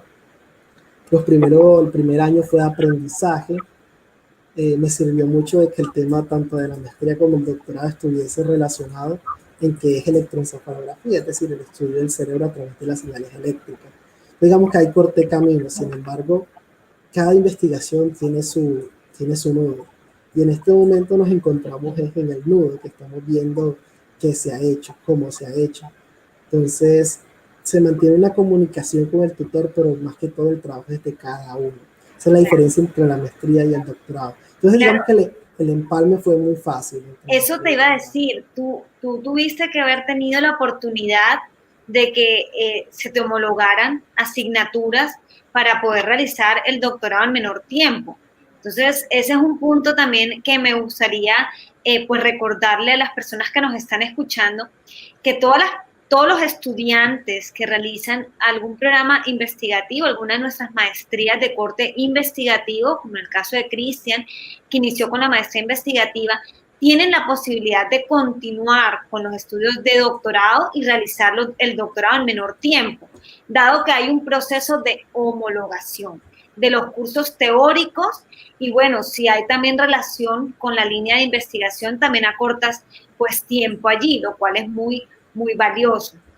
Ahora, cuando tú iniciaste la maestría, ¿tú venías con alguna temática ya en tu cabeza? ¿Cómo fue ese primer contacto con tu tutor? ¿Cómo la identificación de la temática? ¿Tú ya tenías idea o fue el mismo profesor a través del proyecto que te dijo, Cristian, esta es la temática que vamos a desarrollar y iniciaron con eso? ¿Cómo fue la experiencia? Sí, así es. De hecho, como comentaba, todos los profesores tienen proyectos. Lo único que hicimos fue tocar puertas y ver de todos los proyectos que tenía cada profesor cuál me interesaba. Entonces, digamos que en el tema de la maestría eso es, entre comillas, sencillo, porque ya el profesor tenía un tema que estaba trabajando y tenía toda la información de base. Lo que no quiere decir que uno en su propia maestría no pueda presentar, digamos que su propio proyecto. Entonces, todo depende de cada persona, si se va por los proyectos que tiene cada profesor o se arriesga a proponer un proyecto que normalmente igual sale bien porque va a tener el apoyo del departamento. Claro, y tú al iniciar tus estudios de posgrado, me imagino también que tuviste la oportunidad de vincularte a los grupos de investigación que soportan los programas de posgrado. Claro que sí. De hecho, cuando nosotros nos inscribimos a un programa de posgrados en la Universidad Libre, automáticamente, dependiendo del enfoque de nuestro proyecto, debemos inscribirnos o adscribirnos a un grupo de investigación. En mi caso personal, estoy adscrito al grupo de procesamiento de señales biomédicas e inteligencia artificial. Entonces, este grupo engloba todo lo que son el procesamiento de señales biomédicas, ya sean imágenes, sonidos, señales eléctricas, y todo eso lo combina con inteligencia artificial. Aquí estamos viendo a nuestro compañero Baco que la inteligencia artificial pues, es muy versátil. En nuestro caso particular, la aplicamos al procesamiento de señales y también al procesamiento de señales biomédicas, adicionalmente de la aplicación formal de la inteligencia artificial. Entonces, como nuestro grupo existen varios, dependiendo del proyecto al que uno se enfoque, pues puedes estar en un grupo o puedes pertenecer a otro grupo. Y Claro. eso es importante porque cuando tú sales afuera, lo que te preguntan después de la universidad de la cual vienes es a qué grupo de investigación perteneces. Claro, totalmente de acuerdo. Y además la división de ingeniería, los grupos de investigación que actualmente soportan nuestros programas de posgrado, todos están en las más altas categorías avaladas por Colciencia, que es A1 y A. Entonces, la verdad, para nosotros es un gusto y un placer poder tener estos grupos de investigación que, como digo, soportan a todos los programas de posgrado y son los grupos a los que ustedes como estudiantes de maestrías y doctorados pueden acceder. Ahora, me llama también mucho la atención que tú comentaste que tuviste una experiencia internacional desde tu maestría, pero ahora también como estudiante de doctorado vas a tener una segunda oportunidad a nivel internacional de tener una experiencia, dado que en los programas de doctorado en la división de ingeniería, que tienen duración de 8 semestres académicos, exigen que el estudiante realice una pasantía de investigación de al menos 3 meses como mínimo en el exterior. En tu caso, ¿ya realizaste la pasantía o estás próximo a realizarla? Sí, eso es muy importante. El programa de doctorado tiene como requisito el vivir la experiencia en el extranjero. En el caso mío, pues está programado para este año, pero por cuestiones que todos conocemos no se pudo hacer. Sin embargo, está programada para realizarse el próximo año. Y eso es algo muy importante que todos tienen que saber. El doctorado es darse a conocer. Y darse a conocer no solamente en el medio local. Y la pasantía, que es obligatoria, pues es uno de los caminos que tienes que hacer. Ahora, esa pasantía no solamente es el trabajo de uno, también es parte del trabajo de tu tutor. Y de la mano de él, pues tú vas consiguiendo los contactos y vas consiguiendo dónde te pueden recibir, pues para continuar con tu plan de estudios y para continuar con tu investigación. Claro, me parece supremamente interesante. Además, también tú mencionabas todas las temáticas que han ustedes presentado, son temáticas que también involucran otras áreas de la ingeniería. Entonces, veo que es un trabajo conjunto. Veo que los estudiantes, tanto de maestrías como doctorados, tienen la posibilidad, aquí en la División de Ingenierías, de combinar conocimientos, de tener experiencias con otros ingenieros, es decir, los ingenieros electrónicos, con los de sistema, industriales, con civiles, etcétera. Y pienso que ahí también está como la clave de tener una excelente experiencia, no solamente académica, sino también personal, de conocer profesionales de otras áreas de la ingeniería y poder trabajar en conjunto. En tu caso, ¿te ha tocado de alguna manera tal vez trabajar con otros ingenieros en esta temática? En mi caso personal, no con otros ingenieros. Me ha tocado pues conocer gente, neurólogos, me ha tocado conocer médicos, dado el caso de que en mi caso personal, pues estoy estudiando las señales eléctricas del cerebro. Entonces yo les decía hace un tiempo, por ejemplo, mira que se está activando tal región del cerebro. Y el neurólogo me decía, eso sucede porque se ha estudiado que en esa zona está relacionado con tal cosa de fisiológica. Entonces, lo bueno de esto es que tú pues tienes un conocimiento que se cruza con muchas áreas. Entonces, en mi caso, pues se ha cruzado por el lado médico con neurólogos, con médicos, pues, como tal, dado mi carrera como tal. Tengo compañeros en el laboratorio que, como es biomédica, entonces no han sido con neurólogos, sino con ortopedistas para el tema de prótesis. Entonces te das cuenta de que no lo haces solo, de que muchos contactos. Entonces eso es bueno de esto. Claro, y tener redes en todas partes del mundo, incluso en las diferentes universidades.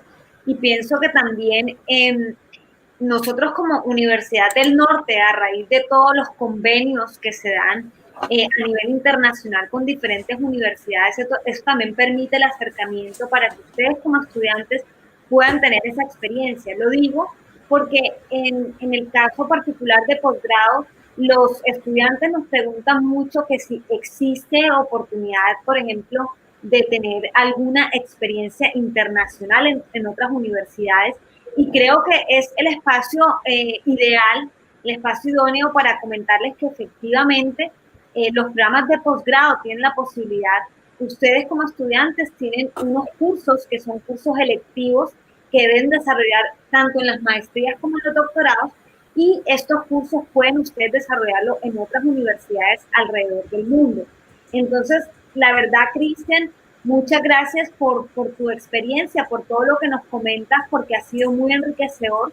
Pienso que tu caso en particular, ver toda esa evolución y esa trayectoria que has tenido a nivel de posgrado es muy satisfactorio. De hecho, muchos de nuestros estudiantes de doctorados actuales hacen lo que tú has realizado, poder iniciar sus estudios de maestría investigativa para tener pues esa experiencia investigativa que tanto necesitas a la hora de presentarte al doctorado. Y pues bueno, ya en este caso tuyo pues prontamente culminar con un estudio de doctorado, deseándote a ti lo mejor, esperando que puedas culminar exitosamente tu pasantía internacional como lo tienes previsto para el próximo año.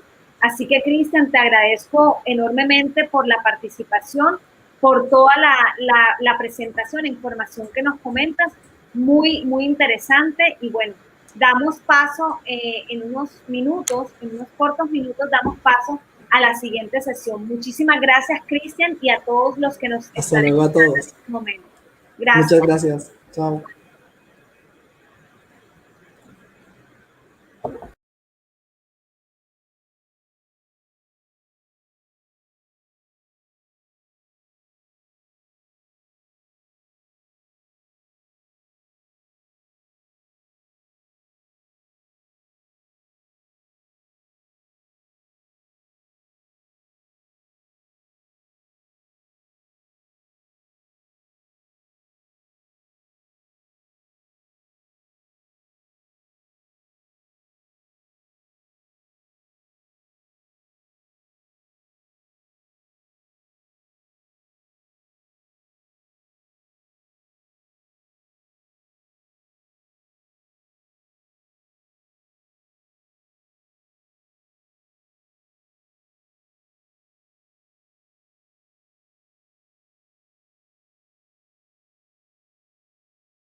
Buenas tardes.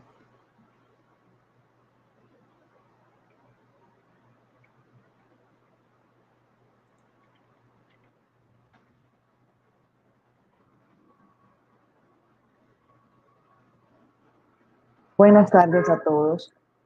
Quiero darles la bienvenida nuevamente al Research Day de Ingenierías de la Universidad del Norte, un espacio donde nuestros estudiantes de posgrados comparten las temáticas de investigación actuales. Los temas ya desarrollados los pueden consultar en este mismo canal. Mi nombre es María Gabriela Calle. Yo hago parte del cuerpo docente del Departamento de Ingenierías Eléctrica y Electrónica de la Universidad del Norte. Yo soy ingeniera electrónica de la Universidad Pontificia Bolivariana de Medellín. Trabajé durante 5 años en una empresa consultora en telecomunicaciones. Luego vine en el año 2000 a trabajar con la Universidad del Norte. Y en el año 2004 viajé con una beca Fulbright a realizar mis estudios de maestría y luego doctorado en la Universidad de Pittsburgh en Estados Unidos.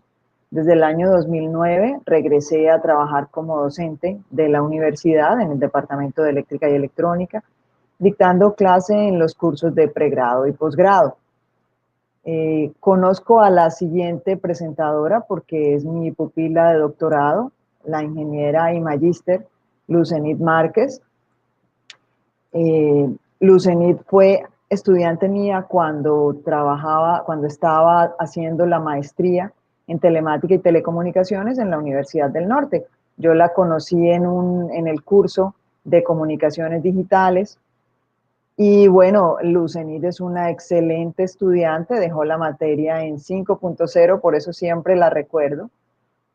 Y es una persona muy responsable, es una profesora de la institución universitaria ITSA. Y para mí es un placer presentarles a la estudiante Lucenit.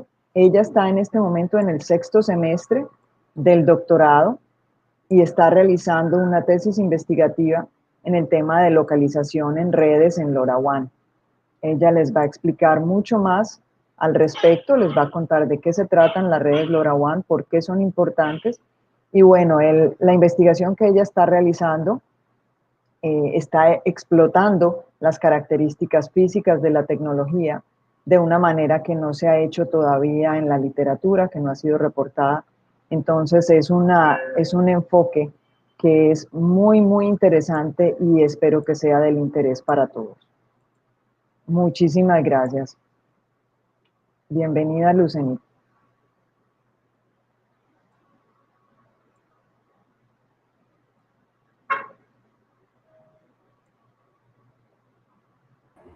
Muy buenas.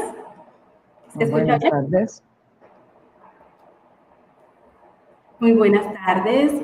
Muchas gracias por esta buena oportunidad, esta importante oportunidad para presentar los trabajos de investigación que se desarrollan en el doctorado. Como lo mencionaba mi tutora, la doctora María Gabriela Calle. Mi nombre es Lucenit Márquez. Estoy en el doctorado en Ingeniería Eléctrica y Electrónica.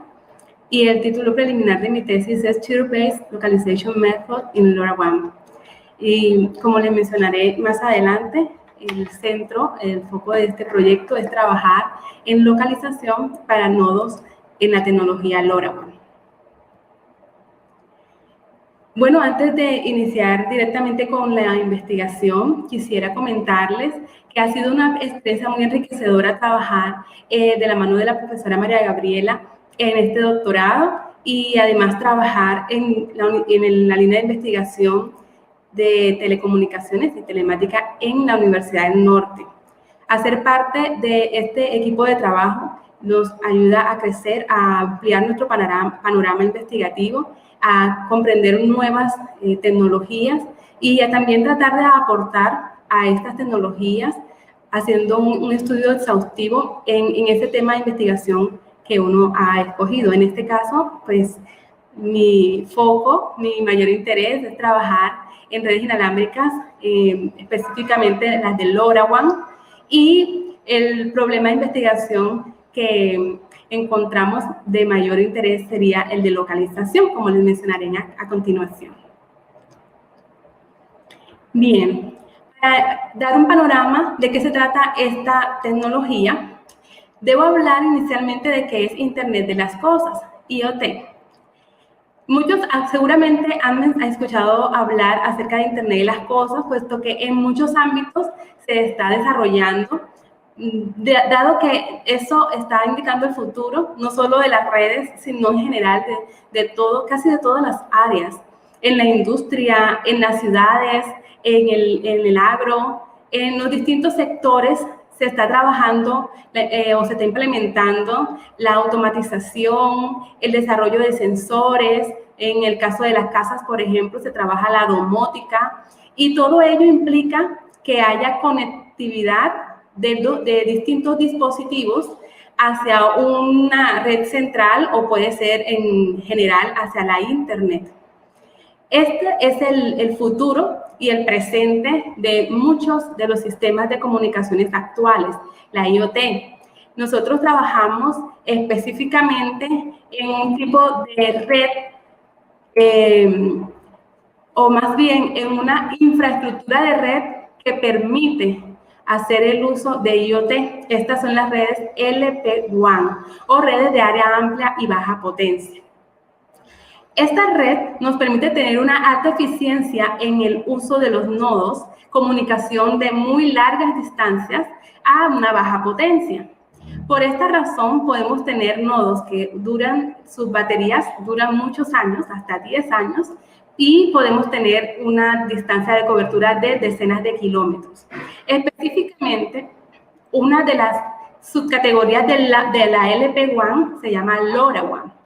LoRaWAN significa redes de área amplia de larga distancia o de largo alcance. Estas redes o subcategoría de LPWAN hace parte de un protocolo LoRaWAN creado por LoRa Alliance y cuya capa física es la capa LoRa o modulación LoRa, por eso es su nombre. Esta que estoy mostrando aquí, este diagrama, esta figura, es la arquitectura de cómo trabaja LoRaWAN para contextualizarles un poco mejor acerca de esta tecnología. Tenemos, por ejemplo, a mano izquierda unos nodos o los dispositivos finales en los cuales podemos tener distintos tipos de mediciones o de sensores. Por ejemplo, podemos estar haciendo el seguimiento a nuestras mascotas, podemos estar detectando alarma de humo o de fuego, de distintas variables, podemos estar midiendo el nivel de agua, o bueno, etcétera. Hay muchísimas aplicaciones que podemos tener en esos nodos con distintos tipos de sensores o de actuadores, porque también podemos controlar las unidades de medida que estamos tomando. Y a partir de estas señales, nosotros con un nodo, un radio LoRa, un radio de comunicación inalámbrico de esta tecnología, podemos enviar esa información hacia un concentrador o gateway, que es el que nos va a estar recibiendo y entonces enviando a la nube, por decirlo de alguna manera, al servidor, nos va a estar enviando la información detectada. Con esta arquitectura podríamos desarrollar distintos tipos de aplicaciones.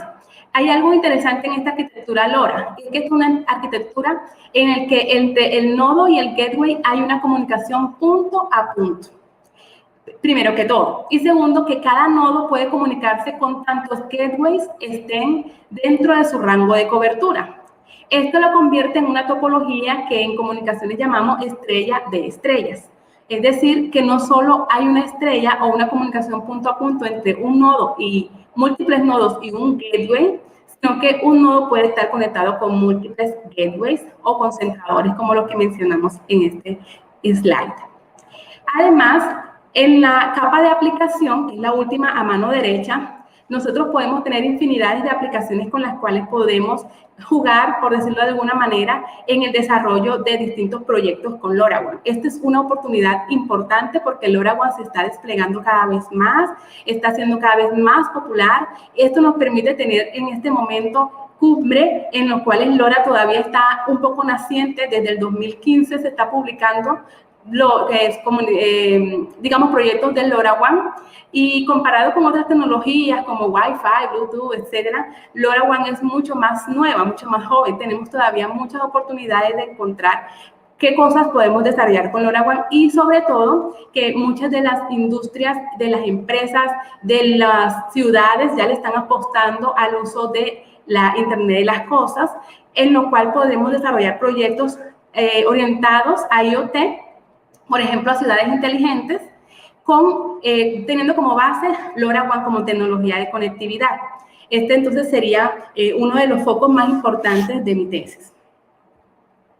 Ahora, en cuanto al problema específico de LoRaWAN, es la localización, el foco en el cual le puse a esta investigación. ¿Por qué localización? Porque hay muchas razones por las cuales un nodo necesita ser ubicado.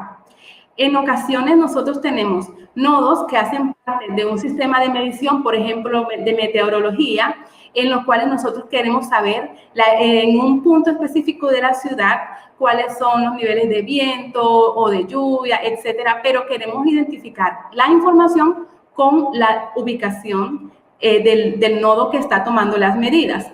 Por lo cual, esa relación que hay entre información y ubicación nos da una luz de que necesitamos, requerimos, tener todo el tiempo ubicado ese nodo. Y tenemos que también, digamos, hacer un seguimiento de los nodos y poder rastrearlos en caso tal de que haya un cambio de posición por X o Y variable. Por ejemplo, cuando hay un hurto o cuando hay un movimiento por mantenimiento o cuando hay un accidente, es importante tener bien ubicado el nodo y conocer si hubo algún cambio en su ubicación. Esta es una de las razones por las cuales surge el problema de localización en LoRaWAN. También algunos algoritmos de localización utilizan, hay algunos algoritmos de redes en general, utilizan métodos de enrutamiento en los cuales es indispensable conocer en la ubicación de cada nodo para mejorar el camino de enrutamiento de cada uno de los paquetes. Esta también es una de las razones por las cuales se podría utilizar la localización en general, no solo en LoRaWAN, sino también en otros tipos de redes. La mayoría de los sistemas que utilizan localización lo hacen con el uso de un GPS. Sin embargo, hay dos razones por las cuales yo podría indicar que el uso de GPS puede ser evitado y debería ser evitado. Primero, en entornos interiores, o sea, al interior de una casa, al interior de la industria o en el lugar donde se esté trabajando, debemos evitar utilizar el GPS, puesto que él tiene ciertas debilidades en la propagación de la señal, por lo cual el error es mayor cuando estamos dentro al interior de la ubicación. También la otra razón es que cuando al nodo le agregamos un dispositivo GPS para su ubicación, este va a añadirle un consumo de energía, el cual nos va a disminuir la vida útil de las baterías. Y una de las razones por las cuales se trabajan con baja potencia, bajo consumo de energía, y LoRaWAN tiene unos dispositivos que tienen excelentes características en consumo de energía. Si bien nosotros lo trabajamos es para que las baterías duren muchísimos años, decimos que hasta 10 años, si bien esto es importante, al colocarle un GPS, esa vida útil puede reducirse significativamente. Por lo cual, la mayoría de los nuevos problemas de localización se enfocan en tratar de evitar el uso del GPS y utilizar otras técnicas que sean más amigables en el uso del consumo energético, y así podemos también incluso aprovechar las mismas características de la transmisión de los paquetes que la señal de por sí tiene que enviar, por ejemplo, la señal de medición de la cantidad de nivel de agua o la temperatura, lo que estamos midiendo. Aprovechamos ese mismo paquete y de pronto las características propias del LoRa en su comunicación para poder localizar el nodo sin necesidad de requerir dispositivos adicionales. Entonces, teniendo en cuenta esto, comencé a hacer un estudio de cuáles son los métodos que se utilizan en localización en general para WSN o para redes inalámbricas de sensores y para los distintos tipos de tecnologías inalámbricas. Y cuando comencé a investigar específicamente para LoRaWAN, encontré las siguientes, son las más utilizadas en LoRaWAN. De los métodos de localización que hay, voy a mencionar algunos, los más empleados en LoRaWAN. Primero, las métricas que se utilizan para medir la distancia, para calcular entre un punto y otro cuántos metros o kilómetros hay. O también para identificar en qué dirección viene la señal, es decir, el ángulo de llegada de la señal al gateway. Una de las métricas es el nivel de señal RSSI. Ese nivel de señal lo que nos dice es qué tan fuerte o qué tan bajita viene la señal y dependiendo de la distancia podríamos estimar cuánto debió haberse atenuado, por lo cual podríamos también en el proceso inverso, depende de la atenuación que hubo entre la potencia transmitida y la recibida, podríamos identificar más o menos cuál es la distancia que tuvo que haber, digamos, la trayectoria que tuvo que haber llevado esa señal y a cuánta distancia. Esta métrica entonces es ampliamente utilizada en muchos de los métodos de localización, por lo cual lo quiero citar. Otra técnica es la de la TDOA, que es la de diferencia en los tiempos de llegada. Vemos aquí en el esquema, por ejemplo, la que le mencionaba antes, el nodo está en el centro, la distancia que hay entre cada nodo que está en el centro y los dispositivos que aparecen como unas antenas aquí, los tres gateways estarían ubicados como unas antenas grandes. En este esquema, estos van a tener distintas distancias al nodo y de acuerdo, por ejemplo, en el caso de RSSI, de acuerdo a qué tan cerca o qué tan lejos se encuentre ese nodo de ese gateway, va a ser la intensidad de la señal, ¿cierto? Todos estos que ya tienen una ubicación fija y que están enviando sus datos al servidor, van a mandar sus niveles de RSSI recibidos de parte del nodo y acá internamente van a resolver la ubicación. Ahora, si lo que tenemos es el tiempo, estos gateways envían cuando reciben el paquete del nodo, o sea, la información que está el nodo emitiendo, le envían al servidor esa información. El servidor se encarga de determinar la diferencia que hay entre el tiempo de un gateway y otro para identificar entonces, de acuerdo a esa diferencia de tiempo, cuál estaba más cerca, cuál estaba más lejos del nodo que recibió, del cual recibieron el paquete. También existe otra técnica que se llama TOA, con la cual se mide no la diferencia de tiempos, sino en sí el tiempo en el cual llega la señal. TOA es tiempo de llegada. Entonces, cada gateway envía su tiempo de llegada del paquete hacia el servidor y el servidor hace el siguiente proceso, ya identificar las distancias.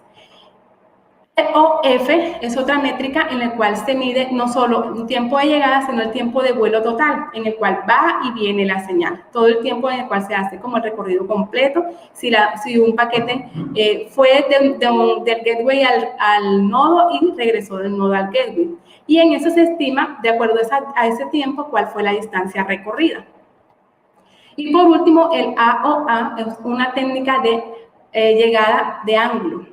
Es decir, que se mide a qué ángulo pertenece cierta señal que llegó y de acuerdo al ángulo de llegada o a múltiples ángulos de llegada se puede identificar dónde está ubicado el nodo. Estas métricas nos permiten medir distancias, pero se requieren unos algoritmos que son los que calculan la ubicación. Es decir, a partir de la distancia, por decir algo, en este esquema, las tres flechas verdes, cada uno nos indica tres distancias distintas. A partir de esas tres distancias distintas, para este caso pueden ser más de 3, pueden ser mucho más gateways, pueden ser menos o pueden ser más. Pero en este caso, para estas tres, con conocer ellas tres, ya dependiendo del algoritmo que escojamos, podemos entonces llegar a calcular la ubicación exacta, que es la intersección en este caso de todas las distancias encontradas. Hay algunos de los métodos aquí, digamos, condensados en esta diapositiva. El primero es la iteración, cuando se utilizan tres gateways y se puede identificar como el rango de acción a partir de una medida que se tuvo.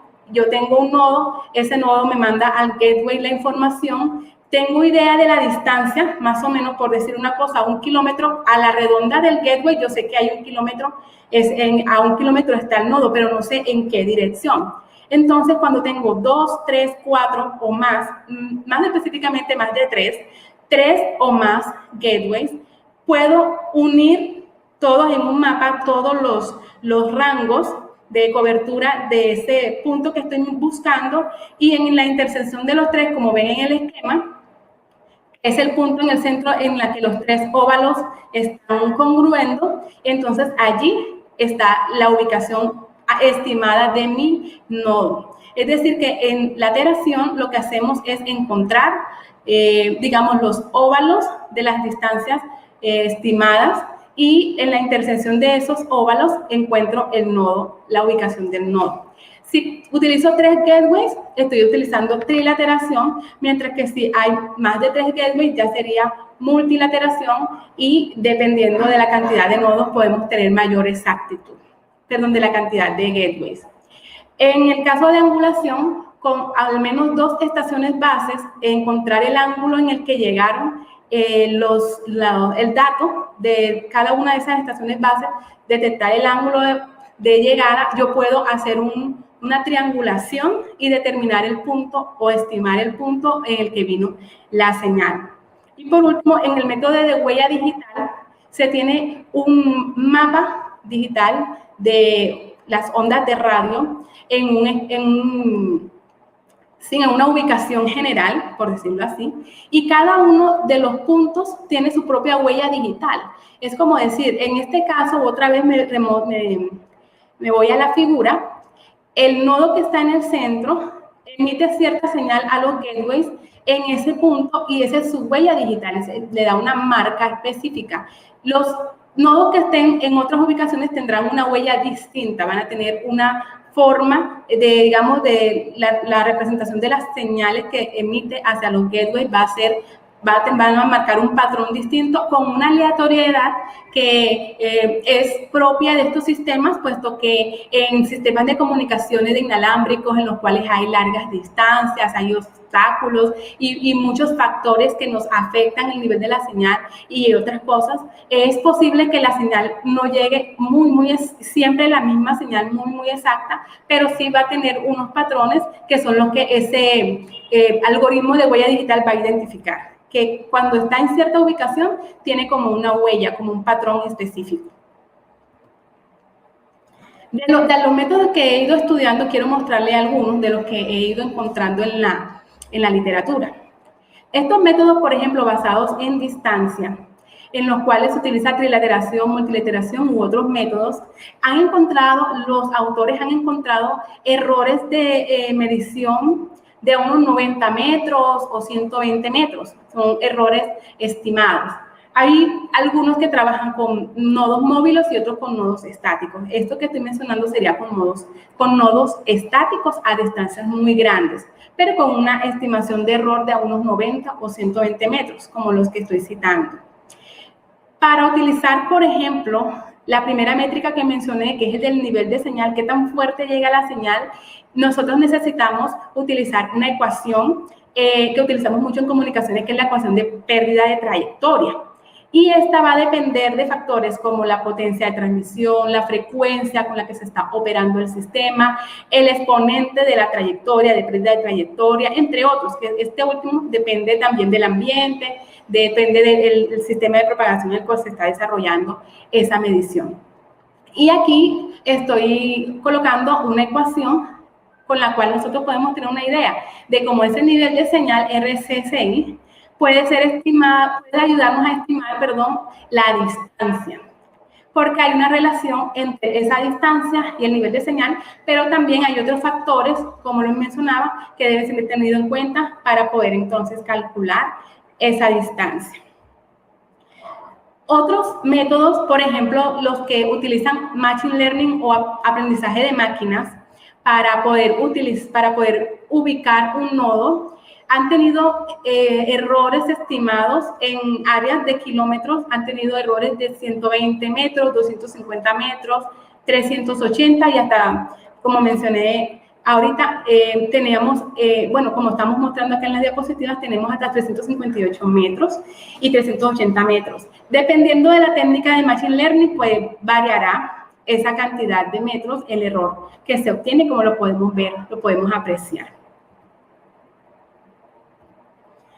¿Qué limitaciones tiene utilizar localización en LoRa? Una, que hay una significativa reducción de los niveles de la señal que van a ser parte del mismo proceso de la comunicación inalámbrica, como mencionaba ahorita, los factores que están afectando cada señal, todo tipo de señal, y estas nos van a repercutir o a afectar en el nivel de RSSI. por lo cual esto puede estimarse que hayan algunos errores. Además, que los temporizadores que vienen en los nodos LoRa básicos, los más comerciales, suelen ser de baja resolución, lo cual también puede implicar en la temporización que se requiere para sistemas basados en el tiempo, como TOA. Estas limitaciones me llevó a tener en cuenta algunas características distintas o tratar de buscar algunas características distintas de LoRa para poder hacer la ubicación. Ahora les voy a hablar entonces de lo que es modulación LoRa y sistemas de radar. Resulta que el LoRa nace de los sistemas de radar, o sea que inicialmente la técnica de modulación que se utilizaba para radar, una de las técnicas de modulación que se utilizan para radar, que es la CSS o Short Spread Spectrum, es la que se utilizó para crear el sistema de LoRa. La modulación LoRa, como ven en la figura, es un chirp, que es una señal que va aumentando su frecuencia de forma lineal, de una frecuencia más baja a una frecuencia más alta. Por eso al principio la ven como más lenta y después más rápida. Esta señal chirp, como lo mencionaba, tiene sus orígenes en radares y presenta una alta robustez a la interferencia, o sea que es fuerte ante señales interferentes y además es robusta al efecto Doppler. Además, estas características que han sido utilizadas para radares nos permiten ubicar dispositivos a larga distancia. Dado todas estas afirmaciones que acabo de mencionar, la hipótesis de investigación de mi tesis, de esta propuesta de investigación, es que se puede aprovechar las características del LoRa con su capa física o su forma de modulación chirp, y que nació precisamente de los radares para obtener la ubicación de un dispositivo y así calcular la distancia entre un nodo y un gateway, aprovechando entonces su capa física. Esta es la razón por la cual nace mi tema de investigación.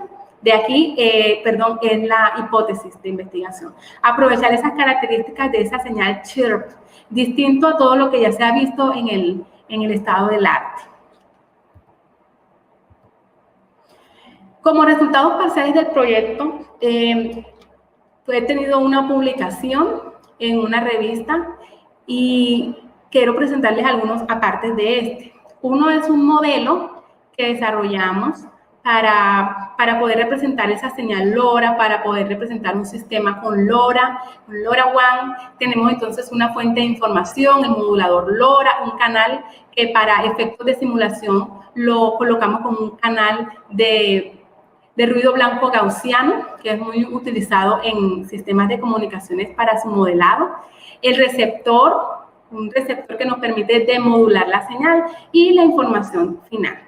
Este es el diagrama de bloques del sistema que he podido desarrollar a nivel de simulación.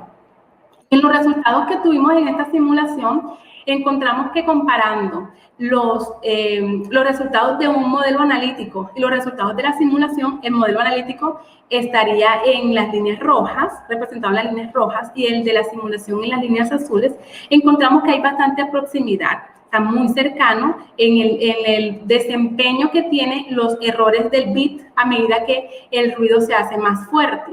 Entonces, yo agregándole más ruido a través del sistema, esta medida SNR, que es la relación señal a ruido, agregándole más ruido, y digamos que empeorando la señal, la forma de la señal, puedo darme cuenta cómo se va comportando en cuanto a los errores, cuántos errores pierdo por cada paquete cuántos bits, pierdo por cada paquete que envío. Y este es el comportamiento que se obtuvo, teniendo en cuenta que esta comparación nos permite tener una validación del sistema. Entonces aprovechamos eso para poder seguir avanzando en el desarrollo de otros tipos de modelos a partir del principal, el primero. Además, en otra publicación que tuvimos, que allí la tengo citada, desarrollamos un experimento o unas pruebas experimentales con nodos LoRa físicos reales, no modelados, sino reales. Comenzamos a hacer mediciones de distintas distancias como la que ven aquí, 3.7, 1.3, 6.8, 6.8, 2.5 kilómetros y algunos cientos de metros, como es los casos de 378 metros y 630 metros. Con estas ubicaciones estratégicas pudimos encontrar que las señales llegaban y no se perdían los paquetes y llegaban al punto en el cual teníamos el gateway, que es pues el punto de intersección en el centro, donde está el símbolo rojo.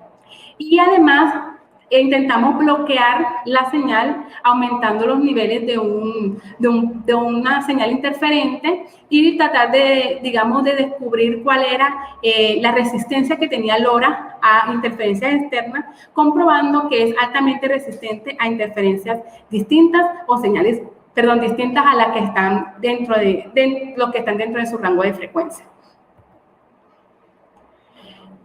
Una de las partes en las que me encuentro en este momento para ir aterrizando en el tema de localización es que en el modelo que les mencionaba, el modelo simulado, estamos tratando de aumentar la resolución a la cual se hace el muestreo de las señales, puesto que hemos descubierto que a medida de que aumentamos la resolución, pero a medida que aumentamos la frecuencia de muestreo, o sea, la velocidad a la que tomamos cada muestra de la señal, podemos mejorar la resolución y esto en sí lo que implica es que podemos detectar mucho más cercano un cambio. Es decir, ese error mínimo que nosotros queremos obtener lo podemos ir controlando, aumentando la frecuencia de muestreo. Ese es otro de los resultados que hemos logrado obtener, como lo que les estoy mostrando en el esquema. De estos resultados, entonces lo que les mencioné, tengo el artículo publicado on the use of LoRaWAN in smart cities, a study with blocking interference, el cual publicamos en la revista IEEE Internet of Things Journal como lo menciona, de IEEE. Y participamos en un evento internacional llamado el Simposio de Redes, Computación y Comunicaciones, ISNCC, con el artículo Model LoRa a Complex Envelope Approach. Exitosamente, gracias a Dios, pudimos obtener estos dos resultados parciales y estamos construyendo nuevos resultados. Muchísimas gracias. Esto entonces es la presentación de mi propuesta hasta el momento y estoy dispuesta a resolver inquietudes. Si alguien tiene algo, quiere saber un poco más algo, igual también les comparto mi correo electrónico por si quisieran tener, digamos, algunas conversaciones relacionadas con el tema de investigación o alguna pregunta de este tema. Muchas gracias. Luz, muchísimas gracias a ti por tu intervención. Interesante el tema que mencionas. Como lo has dicho, pues ahí van a quedar todas las, digamos, los datos para mayor contacto si desean ampliar información. A todas las personas que se conectaron, que están aún conectadas, muchísimas gracias por haber participado de este primer día del Research Day. Queremos también invitarlos a seguir conectados el día de mañana hasta el día viernes que dura esta actividad. Los invito porque el día de mañana martes vamos a estar socializando con todos ustedes las investigaciones de estudiantes de maestría y doctorado en ingeniería mecánica. El miércoles le da paso a los programas de posgrado de ingeniería civil.